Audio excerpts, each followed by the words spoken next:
বিসমিল্লাহির রহমানির রহিম। হে সমস্ত জগতবাসী, আজ আপনাদের সামনে যে আলোচনাটি নিয়ে উপস্থিত হলাম সে আলোচনাটি হলো, এই পৃথিবীতে অনেক মানুষ আল্লাহর আমল করে, আল্লাহর সাধনা করে, কিন্তু দেখা যায় সেই মানুষগুলির মনে একটা আশা থাকে যে হে আল্লাহ, আমরা বয়স হওয়ার আগেই কিন্তু আমাদের দৃষ্টিশক্তি কমে যায়, দৃষ্টিশক্তি নষ্ট হয়ে যায়। তো আল্লাহর কাছে বললে আল্লাহ আমাদের দৃষ্টিশক্তি ঠিক রাখবেন না, প্রখর রাখবেন না, আর তখনই রাখবেন। আল্লাহ কি বলেছে যে আমার ৯৯টা নামের দিকে তোমরা লক্ষ্য করো, আর সেই নামের মধ্যে সেই গুণ ক্ষমতা দেওয়া আছে। সেই নামটি হলো ইয়া জাহিরু।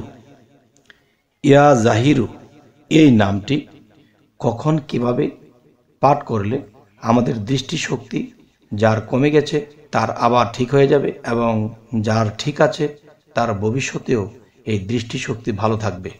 তাই আমি বলবো, মৃত্যুর আগ পর্যন্ত যেন আমাদের দৃষ্টিশক্তি ঠিক থাকে। এ হলো বাহ্যিক বিষয়। আরেকটি হলো কি, যে এমন এমন পৃথিবীতে মানুষ এসে গেছে, তারা রাতেও দেখে দিন, আবার দিনেও দেখে দিন। তার মানে তার ভিতরে সেই দৃষ্টিশক্তি খুলে গেছে। আল্লাহ সেই দৃষ্টিশক্তি তাকে খুলে দিয়েছে যে রাতেও দিন দেখে, দিনেও দিন দেখে। তাই আমি বলবো যে সেই দৃষ্টিটি হলো দিব্য দৃষ্টি, যাকে আল্লাহকে বলা হয় গোপন চক্ষু। আল্লাহর গুপ্ত চক্ষু তার মধ্যে খুলে দেয় এই নামের গুণে। সেই নামটি হলো ইয়া জাহিরু। ইয়া জাহিরু এই নামটি, নিয়মটা আমি বলছি, এর আগে কিছু কথা আরও বলার আছে।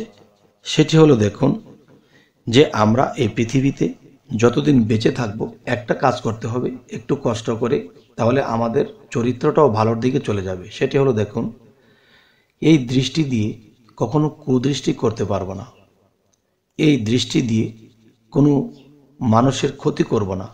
দেখা গেছে একজন একটা ভালো কিছু করছে, একটা ওজনশীল কাজ করছে, হয়তো ভবিষ্যতে সে ধনবান হতে পারে, সম্মানী হতে পারে।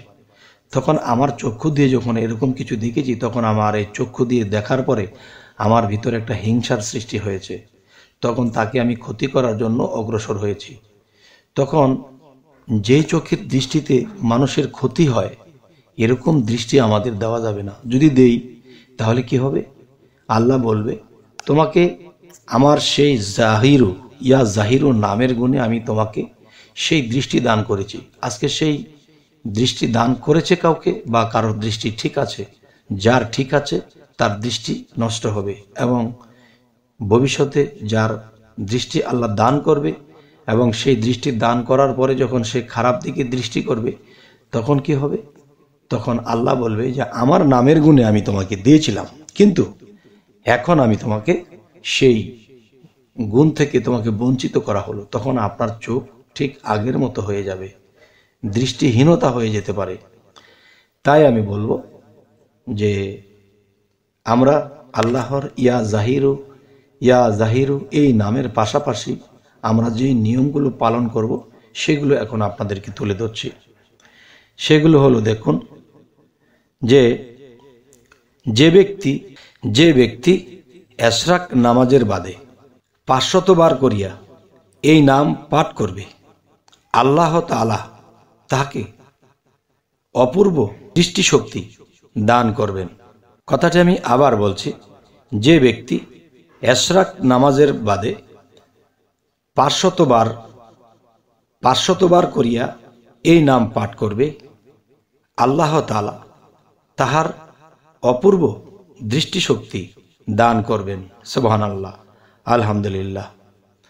তবে আল্লাহ যেহেতু আল্লাহর এই ইয়া জাহিরু নামের গুণে যেহেতু আল্লাহ আমাদেরকে এই দৃষ্টিশক্তি দান করবেন, সে হতে পারে রুহানি জগতে, সে হতে পারে বাহ্যিক জগতে, সে হতে পারে আপনার দেহঘরে। সব কিছু মিলিয়ে আল্লাহ যখন আমাদেরকে এই সাহায্যটুকু করছে, তাহলে যখন আল্লাহর পক্ষ হইতে, আল্লাহ ইয়া জাহিরু নামের গুণ হইতে যখন আমরা সেটা লাভ করব, তখন কিন্তু আমরা কখনো কুদৃষ্টি দেব না। জানা সত্ত্বে ভুলে হলে আল্লাহ ক্ষমা করবে, এবং সাথে সাথে তওবা করে নেব। কিন্তু ইচ্ছাগতভাবে কুদৃষ্টি, এবং কুদৃষ্টি তো কয়েক প্রকার আছে, যেমন খারাপ নারীর দিকে বা কোনো মানুষের ক্ষতির দিকে দৃষ্টি করা, বা লোভনীয় বিষয়ের দিকে দৃষ্টি করে খারাপ কিছু চিন্তা ভাবনা করা, দুনিয়ায় জর্জরিত হয়ে যাওয়া, এমন কিছু যদি হয় তাহলে এখান থেকে আমাদেরকে বেঁচে থাকতে হবে। তাহলে আমাদের দৃষ্টিশক্তি মৃত্যুর আগ পর্যন্ত অক্ষুণ্ণ থাকবে। তবে আজকের এই আলোচনাটি একটু ছোট করেই করলাম। আরও একটি বিষয় হলো, দেখুন যে আমাদের চ্যানেলে যারা নতুন আছেন অবশ্যই সাবস্ক্রাইব করে নেবেন, পরবর্তীতে আবার যেন আপনাদের সামনে 99 নামের গুণ ক্ষমতা নিয়ে আপনাদের সামনে উপস্থিত হতে পারি। তো সকলেই ভালো থাকবেন। আল্লাহ হাফিজ।